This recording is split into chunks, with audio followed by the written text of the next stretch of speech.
Now we want to turn our attention to the DRC, Democratic Republic of Congo.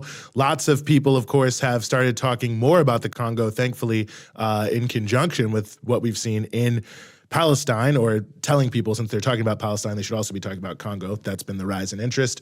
So we are very, very honored to be joined here on the show once again by Kambale Musavuli, who's an analyst with the Center for Research on the Congo-Kinshasa. Kambale, as always, thanks so much for being with us, man. Thank you for continuing to cover the situation in the Congo. Well, I just want to start by asking you, I mean, obviously a large number of people have been saying, hey, Palestine, definitely good to focus on Palestine, but don't forget what's happening in Congo. I'm curious, just as someone who's been working on this issue for a long time, how does it feel to have this increased interest? And do you feel that there is sort of a twinning of the issue, that they do go together in terms of how we should be having our discussions about them? I mean, it's a good thing for people to worry about the situation in the Congo.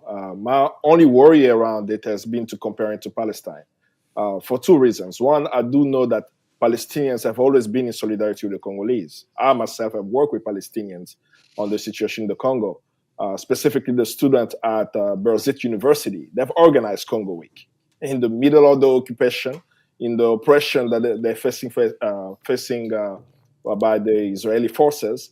They are still speaking up about the situation in the Congo. And I've worked with Palestinians also in New York City while I was there. They organized Occupy Peter Grossman's lawn.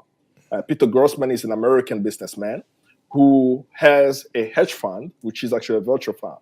And he was trying to collect a penny on a dollar on a loan that he purchased from Yugoslavia. No, of course, Yugoslavia as a state does not exist anymore. But he was trying to collect, I think he bought the debt for about $3 million. So he was trying to get about $100 million from it. Palestinians organized a protest in front of his house in Fort Greene, right in Brooklyn, right? So I've seen that happen. So but also it's important, as we discuss the interest, is to actually understand that the same oppression that's happening in Palestine has also some roots in the DRC. So if we look at, for example, the Israeli billionaire, Dan Gertler, who's made his billions of exploiting the Congolese people, some of the money that is made out of DRC has been used to build settlements in the occupied territories of Palestine. Most people don't even know that, right? His lawyers who represented him to put pressure on the Biden administration to remove U.S. sanctions on him, that lawyer, I think his name is Alan, I forgot how to mention his last name, is the same lawyer who defended Donald Trump during the impeachment, right? And I can go on and on in speaking about the same oppression, but what I've noticed that's being lost in the discussion when I'm comparing Prime Minister Netanyahu to Rwandan President Paul Kagame. These two politicians, right, are committing crimes, war crimes, crimes against humanity, and genocide, and no one is holding them accountable, right? When I'm thinking about the occupation of lands in different parts of the DRC, I'm seeing the same thing there. So as we're discussing the situation in the Congo, the struggle of both people in Palestine and in DRC is control of their land and resources. They want sovereignty. They want to be treated as human beings. They don't want to be removed from the land, finding themselves as refugees. Palestinians have been displaced for 75 years. DRC, according to the latest number last month, coming from the UN and the World Food Program, is that we have 7.9 million Congolese who've been displaced in the conflict in DRC. So the roots of the conflict may seem different, but in the end, the resistance of both people are the same, and we should support the Congolese people in the struggle for regaining sovereignty of the land, the same as we support the Palestinian people as well. And Kambale, for those who maybe aren't aware of the specifics of what's going on in the Congo, oftentimes, of course, it's not oftentimes, almost always, it's presented in the Western corporate press as just the way a lot of conflicts in any part of the global South are presented as, oh, militias are just like killing each other. We don't really know why. They're just brown and black people. That's what they do. We don't know anything beyond that. But of course, there is a deeper reason for what's happening. There's been a lot of displaced people being displaced more recently because of one particular militia. I guess let me put it this way for our American audience, what are the U.S. hands in the Congo through various proxies here? What's going on in I guess, a brief and easy way to understand that isn't just, Black people are being violent in some African country. The simplification of this complex issue presented sometimes by the media is like this. Congo has known a conflict since 1996. And this conflict is being waged by two of Congo's neighbors who are US and British allies on the so-called war on terror. These two neighbors are Rwanda and Uganda. They invaded the Congo in 96. They invaded the Congo in 98. And up until today, even though peace accord has been signed, they continue to support proxy rebel militias in DRC. Why? Congo is a land endowed with so much mineral resources, right? We have gold, we have cobalt, we have coltan, we have tin, we have diamonds, right? The wealth of the DRC has been the source of some of the conflict that we see in DRC. And these two Congo's neighbors, they've invaded the Congo, they've occupied territories. Even worse, if I remember correctly, in around 1999 and also in 2001, these two nations actually fought each other on Congolese soil, right? Rwanda and Uganda actually fought each other on Congolese soil. You know why they fought each other in the Congo? They fought each other over a diamond mine. They both wanted control of a mine. And when they fought each other, they dropped 4,000 bombs in the city of Kisangani. And that conflict, we call it also the 6-Day War, where up until today, the victims of that conflict have never received any reparation or any justice, even though the United Nations issued the strong condemnation of the killings of Congolese. And fast forward to 2010, on October 1st, 2010, the UN High Commission for Human Rights published a report. This report is called the UN Mapping Exercise Report, calling what's happening in the Congo war crimes, crimes against humanity, and possible genocide if proven in a competent court. In that report, it identified that Rwanda, Uganda, Angola, and the other forces committed crimes in DRC and singled out Rwanda for committing genocide in DRC. Can you imagine, 13 years after this report, there is still not an international tribunal for DRC. No one has been tried for these crimes, right? Beyond actually one Congolese warlord in Paris who was arrested on war crime charges, Lumbala, who I think about 2 years ago was arrested. Beyond him, no one has been held accountable. No multinationals documented by numerous UN reports have not been held accountable. So what the US has done in the conflict is, one, they've provided cover for the allies in the region. Documentation of Rwanda and Uganda's invasions exists. Yet, the US government every year continued to back Rwanda militarily, back Uganda militarily. Why? Some people may not know that you have Ugandan soldiers in Iraq, in Afghanistan.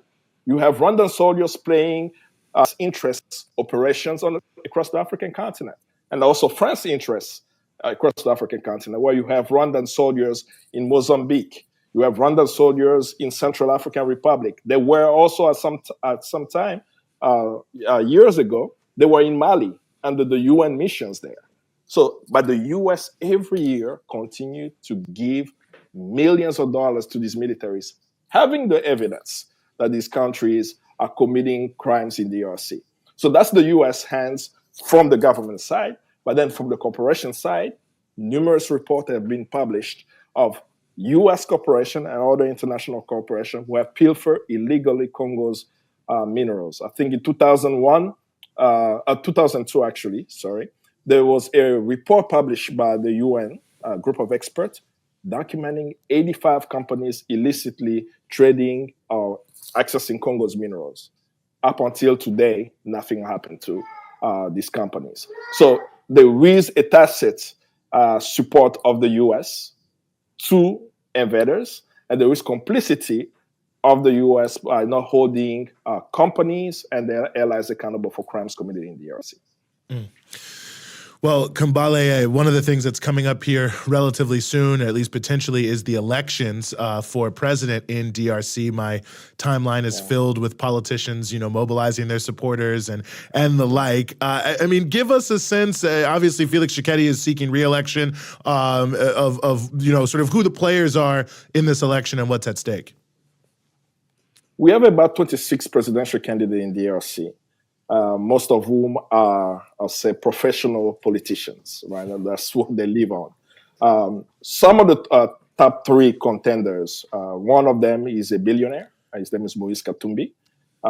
He is a former governor of the province of Katanga.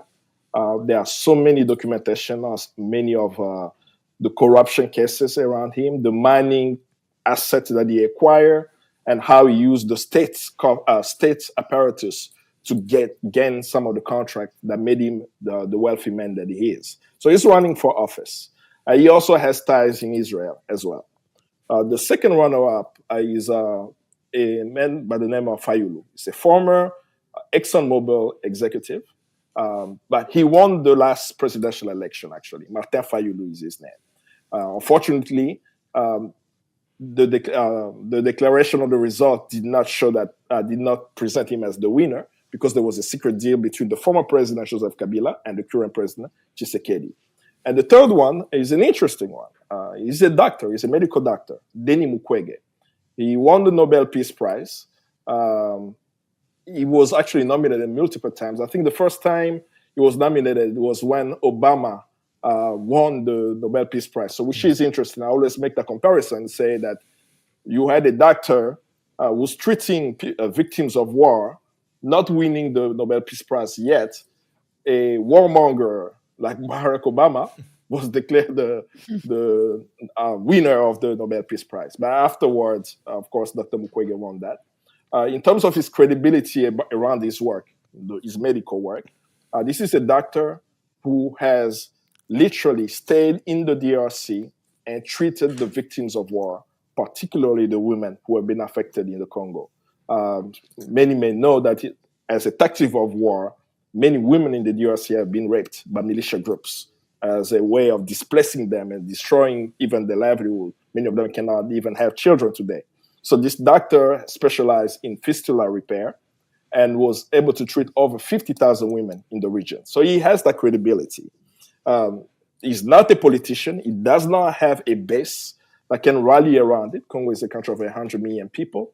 But he decided to run for office among the 26 million people.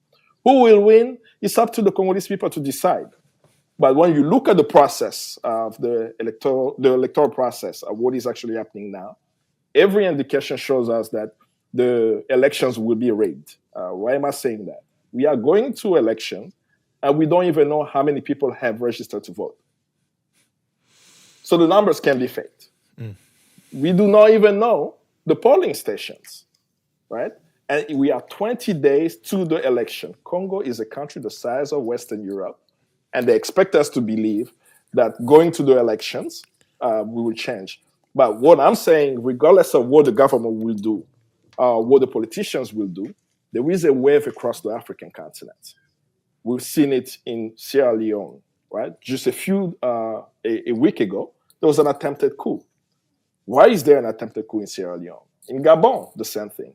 And as you start looking at Niger, Mali, Burkina Faso, you are noticing that the African peoples are tired of bourgeois politics. They are tired of the lies of the politicians, and they are seeking alternative. I will not be surprised after the elections or during the electoral process on December 20th, if the result does not reflect the will of the Congolese people, there may be a coup d'etat in the DRC, or even worse, the country could descend into war.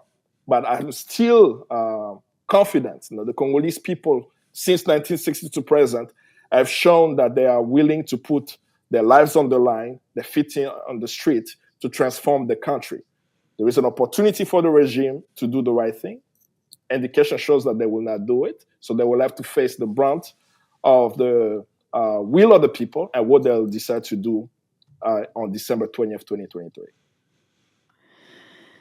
It's interesting you're talking about elections. I did see that the EU had canceled its election observation mission in the Democratic Republic of Congo due to what they call technical issues related to security. And perhaps that is the case.